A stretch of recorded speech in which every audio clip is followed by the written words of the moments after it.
Welcome to FinTechs with Laura and Anthony. Hey everyone, great to be here. Okay, so let's jump right in. Have you heard about this thing happening in Saudi Arabia? It sounds pretty groundbreaking. Oh, tell me more. Something fintech related or health tech. Health tech, actually, but with a huge tech angle. They've apparently opened the world's very first clinic that's run primarily by an AI. Seriously, an AI doctor. Yeah, it's this company from Shanghai, chinaai. They've built this AI Dr. Hua that diagnoses and prescribes treatments. Whoa. Okay, that is big news. So the AI does everything. Well, almost. It does the diagnosis and suggests the treatment, but there are still human doctors involved, overseeing things. So it's not totally autonomous yet. Right, okay. That makes a bit more sense. So how does it actually work, like if I walk in as a patient? So the process starts with you describing your symptoms on a tablet, apparently. Okay, standard enough. But then Dr. Hua, the AI, starts asking you questions, follow-ups, trying to get more detail. It's supposed to be interactive, like talking to a real doctor. Huh. So it's not just like filling out a form. It actually kind of converses. Exactly. And then human assistants come in. They do the hands-on stuff, collect extra data like, say, cardiograms or x-rays if needed. Got it. So the AI has all that data plus your description. Right. And it analyzes everything together to figure out what's wrong, makes diagnosis. And then the treatment plan. Does the AI write the prescription? It proposes a full treatment plan, yeah. But here's the key part.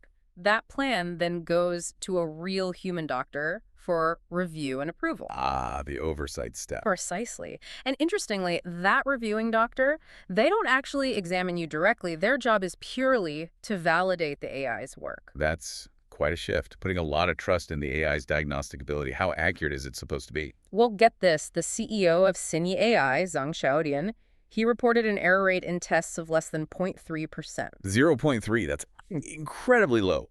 Almost unbelievable. I know, right? He basically said this marks a transition. AI isn't just helping doctors anymore. It's starting to actually diagnose and treat, just with that human safety net. So this isn't just a test lab. It's a real clinic. Right. People are using it now. Yep. It launched as a pilot program back in April 2025.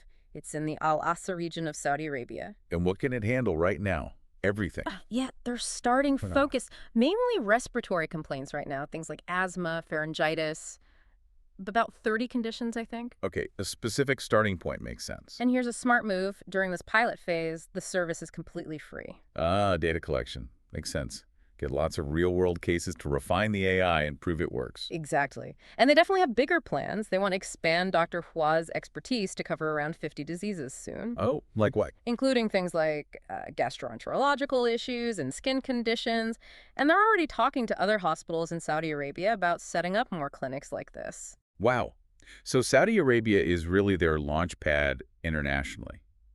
Because they're a Chinese company, right? Correct. This is their very first venture outside of China. So it's a huge step for chinaai.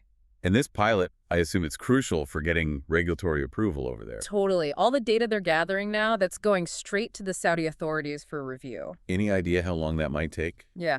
Getting the official thumbs up? Well, some analysts are predicting maybe around 18 months for full approval. It seems to fit right into Saudi Arabia's strategy, They're pushing hard on healthcare innovation. Yeah, I've heard about that. They have that regulatory healthcare sandbox, don't they? Yeah. To sort of fast-track these kinds of projects. That's the one. And the Saudi Food and Drug Authority, the SFDA, they've already published guidelines specifically for AI and machine learning in medical devices. So chinaai knows what hoops they need to jump through. It sounds like Saudi Arabia is really trying to foster this stuff, but carefully. Balancing the tech advancement with, actual patient safety. Seems that way, which is probably the right approach. Now, chinaai itself, they've been around a little while. Founded in 2016, based in Shanghai. And their specialty is? Natural language processing, NLP, specifically for healthcare. That's kind of the core tech that lets Dr. Hua understand what patients are saying or typing. Right, the language part. And they must have some serious backing to pull this off. Oh, yeah. They raised $36.3 million in a Series C round in 2019. Tencent actually led that one. Tencent, okay, big player. Definitely. And their total funding is somewhere around $192 million. Other big names involved, too, like Sinopharm Capital, Hongshan, GGV Capital. So well-funded, and they have the tech focus. Did they do much in China before this Saudi project? Loads. They've worked with over 800 hospitals, clinics, and medical colleges across China, so they have a ton of domestic experience. Okay, so they're building out a pretty solid foundation.